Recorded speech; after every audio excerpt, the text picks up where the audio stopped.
Listen, man, here's the thing. We gonna break down exactly why Jalen Hurts is the MVP. If it ain't him, then who? Then who? Got some other things to talk about. Shaq Leonard was spotted in Philly. Nick Sirianni said it was great catching up with him. I think he come to the crib, y'all. Comment below, let me know. Let's talk about some other things. Yo, that.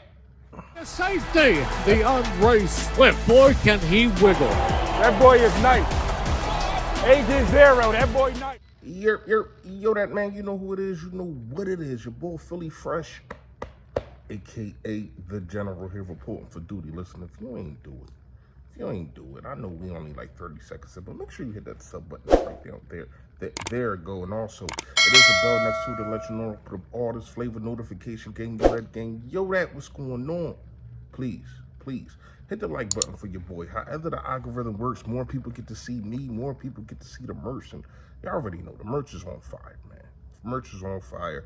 Appreciate all of y'all for copping up. Shout out to Print Champs, doing big things over here. Fresh fact today. Is shout out to Sean Jackson, man. Shout out to Sean Jackson, one of the elite wide receivers that Andy Reid picked up. I mean, this dude's one of the fastest guys in the NFL history. I still think he got the record for longest 50-yard touchdowns. I know he do, because even Tyreek Hill, I don't even think gonna catch him. Like, this dude, man, he was just dominant. We all know about what happened the Giants with the punt return, and he was just balling in that game at the wide receiver position too, like unstoppable. A guy who would not be named on this channel decided to trade Shady, and kind of really messed up the team, but it did set up for the Eagles to win a first Super Bowl with Doug Peterson coming in his second year after him. But Sean Jackson wasn't a part of that, and he tried to come back here and get a ring, just kept getting hurt, kept getting hurt. And I ain't gonna lie, if he would have been healthy, especially in, what was that, 2019, we probably would have went back. You never know. But just wanted to shout him out, man. Let's get into the video. All right. If it ain't Jalen Hurts, then who is it? Who is it? So when you look at the list, right? You look at the list, no other quarterback in the NFL has beaten basically all the top quarterbacks. You want to talk about Kirk Cousins, Matthew Stafford, Patrick Mahomes, just Josh Allen, even Dak Prescott. I consider him a top 7, a top 10 quarterback.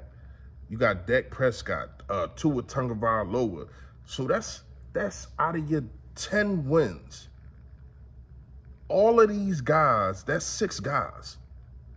That's in the upper echelon when you talk about quarterbacks. Nobody has done that this year. I don't really know too many people that has done that, period. Now, yes, people, they go on crazy runs, and, you know, it's people that started 10-1. I mean, we did. But the level of competition at the quarterback position, I don't know if it has been done like what Jalen Hurts is doing right now. Now, you can get here, you can come on here and comment and say, oh, well, he was outdued in these moments. But really, was he? See, being outdued, first of all, you got to get the win to outdo somebody. That's number one. Number two, it ain't all about yards. It ain't all about not just yards. It ain't all about touchdowns. It ain't all about third down conversions. It's about when it's your time, and it's the time to win the game, who is going to do it? And we can honestly sit back and say we know Jalen Hurts is. Yes, had a lot of close games, but you know what that does? It sharpens the steel.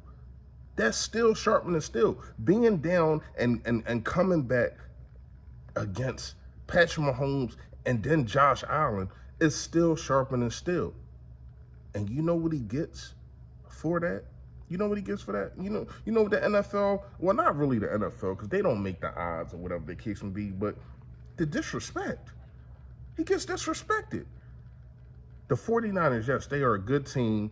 This is probably going to be the biggest test. But every single week they say that. Every single week. When it was Minnesota, this is going to be your biggest test. When it was LA, it's going to be your biggest test. Miami, oh my gosh, it's going to be your biggest test. Patrick Mahomes is going to be your biggest test. Buffalo, we was 2-point favorites, so we basically kind of was underdog. You're supposed to get 3 points at the crib.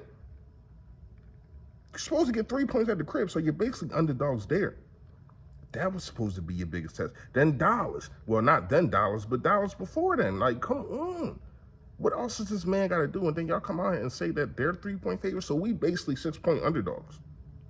You're supposed to get 3 points at the crib, so if it was at San Francisco, y'all basically telling me that we would be 6-point underdogs. I'll take that bet anytime. Now, here's the thing. I do like what I see the 49ers. I do think that they not just the second best team in the NFC. I think they're the second best team in the NFL. I do. But you're still not number one. And the record should prove that it's never been a guy or a team that's 10-1 and being underdogs at their own spot. And it's not like, I can understand, like even last year, they say we beat a bunch of tomato cans, but Dallas over here beating a bunch of tomato cans, and y'all got them ranked in the top 5. Y'all got that team ranked in the top 5, and they over there beating up on a bunch of tomato cans. But when we was doing it last year, it was, I don't know about this team. I don't know. They ain't play nobody. It's always we didn't play nobody. But y'all can go and just crown the Dallas Cowboys for beating up on the New York Giants, who we are going to play at the end of the year twice. And we get Arizona, who they lost to. So here's the thing.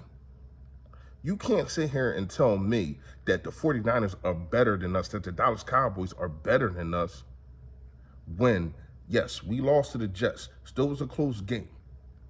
But they got their doors blown off, not only against the 49ers, but they got their doors blown off also to the worst team in the league. Well, the Panthers really the worst team in the league, but at that time, it was kind of like a toss-up.